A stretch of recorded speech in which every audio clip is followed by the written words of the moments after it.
Welcome back to Global Perspectives. This is Episode 6, How the UN Protects Rogue Nations and Terrorists, Part 2. The Saudi Truth Teller, When Arabs Destroy the Palestinian Myth. I'm Andrea McGurran with KHTY TV and News. And if you listened to our previous episode about what the IDF discovered in Jenin, you witnessed industrial-scale terrorism hiding behind refugee status and UN protection. Today we travel from the terror factories of the West Bank to the television studios and universities of the Arab world, where something extraordinary is happening. Arab voices speaking to Arab audiences are systematically destroying the Palestinian historical narrative. And they're using facts that have been hiding in plain sight for over 1,000 years. What you're about to hear will fundamentally change how you understand this conflict. Because when Arabs themselves reject the Palestinian myth, when they expose the historical lies, when they reveal the true origins of Palestinian identity, the entire house of cards collapses. Before we begin, let me warn you, this episode contains recorded statements from Arab historians, which I will quote and give you the links to later, Islamic scholars and Middle Eastern political leaders that directly contradict everything you've been taught about Palestinian history. These aren't my opinions. These are their words, documented and verified. If you're ready to learn why even Saudi Arabia has abandoned the Palestinian cause, why Arab historians are rewriting the timeline, and why Islamic leaders are admitting the Palestinian identity was manufactured for political purposes, let's dive into the evidence. Join us now for Global Perspectives, Episode 6, How the UN Protects Rogue Nations and Terrorists. Part 2, The Saudi Truth Teller, When Arabs Destroy the Palestinian Myth.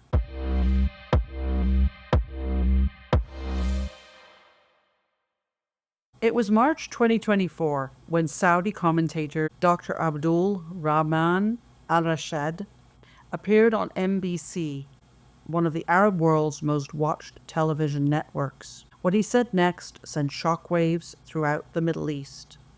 And I quote, "The Palestinians have been offered statehood multiple times," al-Rashid declared to his Arab audience. "They rejected it every single time. We must ask ourselves, do they truly want a state? Or do they prefer the victim status that brings them billions in aid?"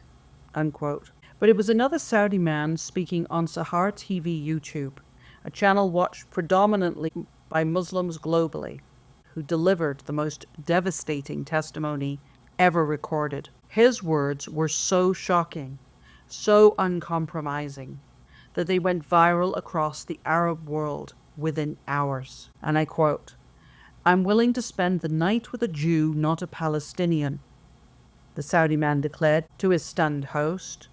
"I'm willing to host a Jew in my house, give him food and water and a bed to sleep in, and not let a Palestinian enter my house."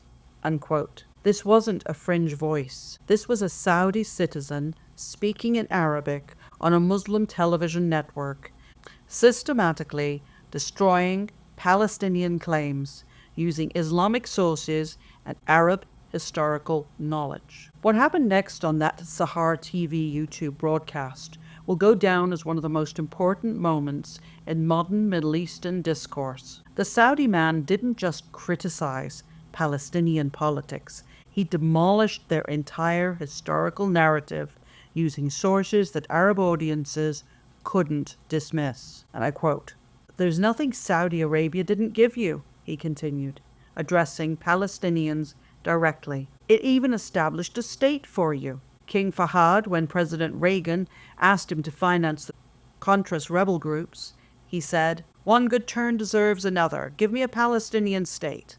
And Reagan said, 'Okay.' They agreed upon a Palestinian state. King Fahad informed Arafat, 'They have gotten a Palestinian state.' Arafat ran away."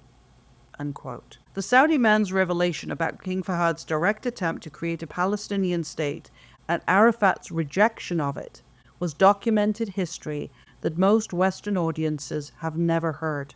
And I quote, "Only 10 years after all this, Arafat wasn't interested in a Palestinian state," he continued. "None of you want a Palestinian state, since you have no case, no country, and no land. This land belongs to Israel, according to the Quran."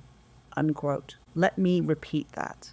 A Saudi man, speaking on Muslim TV, claimed that Palestine belongs to Israel according to Islamic scripture. His religious argument was even more stunning, and I quote, "The people of Israel are the sons of Isaac, and we Arabs are the sons of Ishmael. Isaac and Ishmael were brothers, and their father was Abraham. That makes them our cousins.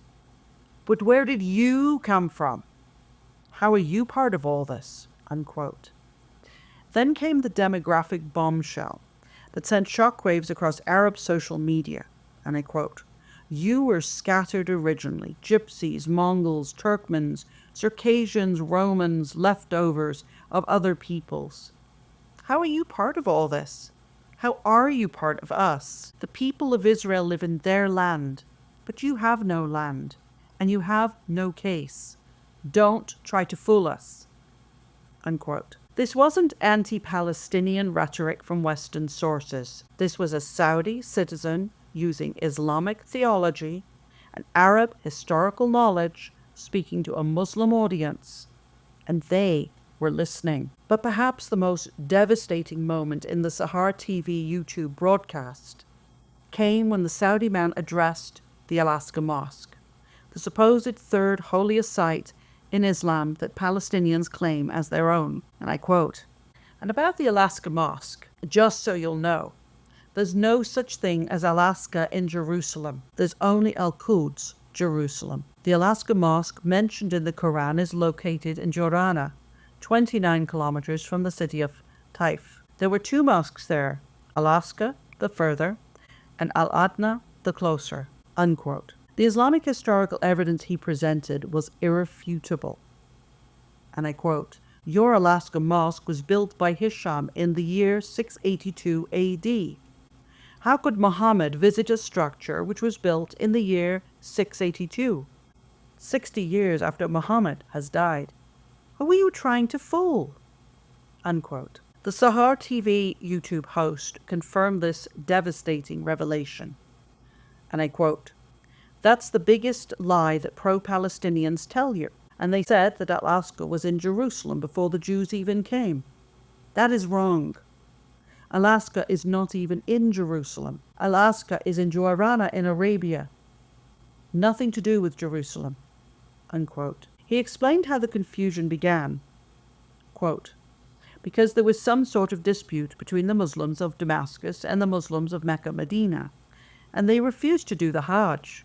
They started misinterpreting the Al-Aqsa Mosque, the faraway mosque, to be in the holy site for the Jews and Christians, Jerusalem." Unquote. Think about it.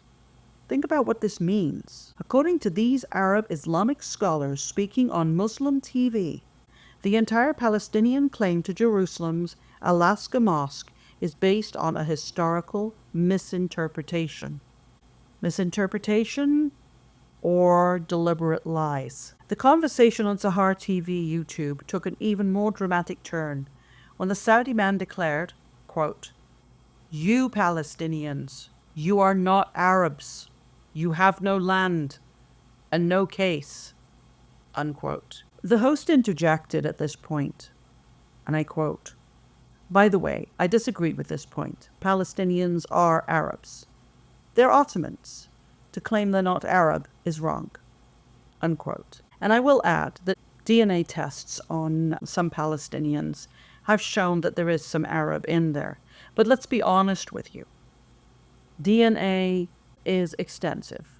If you get a DNA test, you're going to see your immediate closest modern people. It doesn't mean that you are from that land. So even if you've got a little drop of Arab in you, it doesn't mean you're an Arab. Any more than it means that the Americans claiming to be Irish are actually Irish at all. They weren't born in Ireland. So we have a bunch of people making a lot of claims. But the bottom line is that with DNA, you go back not just to modern times, you go back to ancient times, prehistoric times, Neolithic, Paleolithic, and they can go a lot further back. So moving on, but then the host made an admission that Palestinian supporters have tried to suppress for decades, and I quote, "He doesn't believe the Palestinian identity exists, and he's right. The Palestinian identity was formed in 1964 to oppose the Zionist people by Yasser Arafat only for political means. The Palestinian identity was created. But before that, they were identified as Bilad al-Shamis, as part of South Syria." Unquote. Let me repeat that statement.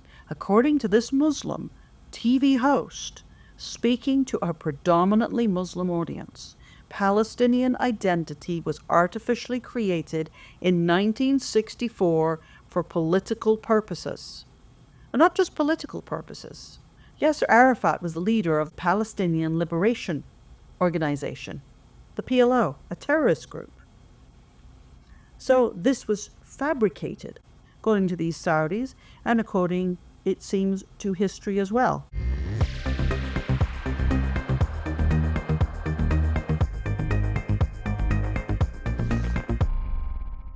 So moving on, we also want to know, where is Bilad al-Shamis? Well, I looked it up, and this was obviously a variation of the pronunciation. But when I looked it up, it came up with some absolutely amazing stuff. This confirms exactly what the Bilad al-Sham, which is the Arabic word for it, administrative records show. The region's Arab inhabitants never identified as Palestinians but as Syrians, as members of specific tribes, or as residents of particular towns. They were not called Palestinians, nor did they come from the land of Israel. Now, it's quite possible that some of these people had wandered into that land during the time of the Ottomans. The Ottomans had taken many people into slavery. They had intermarried with them, and they moved them all across the Ottoman Empire. And when the British defeated the Ottomans, there were many peoples who were displaced, just like after World War II, with millions displaced. That didn't mean they came from there. But moving on with our story, the Saudi man's testimony didn't stop with historical claims. He detailed Palestinians' behavior across the Arab world, testimony that Arab audiences found impossible to dismiss because they had lived through these events. Quote, "In Jordan, they caused the Black September, 1970. In Kuwait, they plundered when Saddam Hussein occupied the country, 1991. They wore the Iraqi army uniform and looted stores. They kept on being mean and despicable." Unquote. The Sahar TV YouTube host confirmed this devastating pattern. Quote, "Everywhere the Palestinians went to, they caused problems. In Jordan, caused problems. In Lebanon, caused problems. In Kuwait, they caused problems. Another reason why other countries don't want them." Unquote. These weren't Israeli accusations or Western propaganda. These were Arabs speaking to Arabs about their direct experiences with Palestinian political movements in their own countries. The Saudi man's final assessment was brutal. And I quote, "You Palestinians are evil in any country you set on, pure evil and no decent man among you. I'm willing to spend the night with a Jew and not a Palestinian. I'm willing to host a Jew in my house, give him food and water and a bed to sleep in, and not let a Palestinian enter my house." Unquote. The host concluded with an analysis that cuts to the heart of the Palestinian strategy. And I quote, "Whenever you say Palestinians, all they want is self-determination. All they want is freedom. All they want is just to feel like they have the same rights." And forgive the language here because I'm going to quote him, "That is BS." Unquote. Continuing quote, "Because when we see Arabs who live in Israel, Arab Israelis who live in Israel, some of them commit terror attacks. Why do they commit terror attacks if they have exactly the same rights? If they live in beautiful homes, if they're allowed to do whatever Israeli Jews are allowed to do, Why would they commit terror attacks? It's not rights that they want. It's the Jews gone from the land that they want. Unquote. What made the Sahar TV YouTube broadcast so devastating wasn't just the Saudi man's opinions. It was his use of historical evidence that Arab scholars have always known but rarely discussed publicly. The demographic claims he made about the Palestinian origins as scattered peoples align perfectly with Ottoman administrative records that show massive migration to the region during the late 19th century. And you heard me, 19th century. When he mentioned Mongols, Turkmen, Circassians, Armenians, Gypsies, he was referencing actual historical migration patterns documented in Islamic administrative sources. The Bilad al-Sham records show exactly this: diverse populations settling in the region during Ottoman rule, not an indigenous Palestinian people with ancient roots. His claim about the original 700,000 Arab population in 1948 matches British mandate census data perfectly. Today's claims of over 5 million Palestinian refugees requires believing in impossible demographic mathematics. But most importantly, his religious argument about Isaac and Ishmael being brothers makes Jews and Arabs cousins, reflects traditional Islamic theology that Palestinian political movements have tried to suppress. The Sahar TV YouTube broadcasts claims about Alaska Mosque being located in Jordana, not Jerusalem, sent shockwaves through Arab intellectual circles. Islamic historian Dr. Ahmad al-Baghdadi appeared on Kuwait television days later, and I quote, "The Sahar TV analysis about Alaska is historically correct. The mosque mentioned in the Quran's night journey is indeed in the Arabian Peninsula, not Jerusalem. The Jerusalem structure was built decades after the Prophet Muhammad's death." Unquote. Lebanese Islamic scholar Yusuf al-Qaradawi, in a controversial interview, admitted, "The confusion about Alaska's location has been politically useful, but historically problematic. Islamic scholars have known this for centuries, but avoided discussing it publicly." Unquote. Egyptian television host Ahmed Musa went further, quote, "If Palestinians' claim to Alaska is based on a geographical misinterpretation, what other claims should we question?" Unquote. The courage shown by the Saudi man on Sahar TV YouTube inspired a wave of similar testimonies across Arab media platforms. Moroccan intellectual Yusuf al-Maghribi posted a viral video. "I visited Israel expecting to find the apartheid they described. Instead, I found Arab Supreme Court justices, Arab parliament members, Arab university professors. The oppression they claim simply doesn't exist." Unquote. Bahraini academic Dr. Najal al-Rumahi published research comparing educational systems. Quote, "Israeli universities produce Nobel Prize winners. Palestinian universities produce terrorists. Which system should guide our region's future?" UAE, that is the United Arab Emirates, Ambassador Lana Nusseibeh made the regional choice clear. "We chose peace and prosperity over perpetual conflict. The Abraham Accords brought investment, tourism, and technological advancement. This is what cooperation produces." Even more significantly, other Gulf states began openly questioning Palestinian narratives. Kuwaiti journalist Ahmad al-Sarraf wrote, quote, "Palestinians cheered when Saddam invaded Kuwait. They looted our stores wearing Iraqi uniforms. Why should we sacrifice our development for people who celebrate our suffering?" Unquote. As Arab voices grow louder in exposing these uncomfortable truths, a new Middle Eastern reality is emerging. The Sahar TV YouTube broadcast wasn't an isolated incident. It represented a fundamental shift in Arab thinking about the Palestinian issue. Saudi Crown Prince Mohammed bin Salman, in leaked diplomatic conversations, captured this transformation.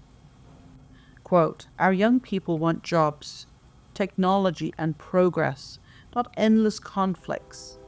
over Palestinian politics. We spent 70 years subordinating our development to their rejectionism.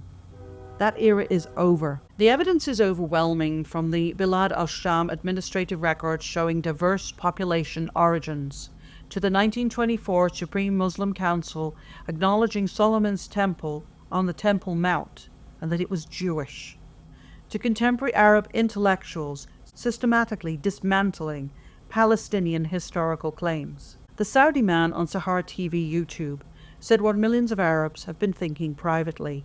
The land belongs to Israel, and the case is the case of Israel. You Palestinians have no land and no case. Unquote. When Arabs themselves, speaking in Arabic, on Muslim television networks to predominantly Muslim audiences, reject Palestinian narratives using Islamic sources and Arab historical records, the entire foundation of Palestinian political strategy collapses. The choice facing the international community is stark. Continue enabling a political fiction that even its supposed Arab supporters are abandoning, or acknowledge the historical reality that Arab voices are finally revealing. The truth is emerging from the most unexpected sources: Saudi television guests, Islamic scholars, and Arab historians who have decided that honesty serves their people better than decades of political convenience. Until next time, remember, when those who should be your strongest supporters begin dismantling your narrative on your own television networks using their own sources in their own language, it might be time to question everything you've been told. This has been Global Perspectives. I'm Andrea McGurran with KHTY TV and News. Thanks for listening, and please share this episode. The truth deserves to be heard. Remember, like, subscribe, and please share this to everyone you know. We need the truth to get out there.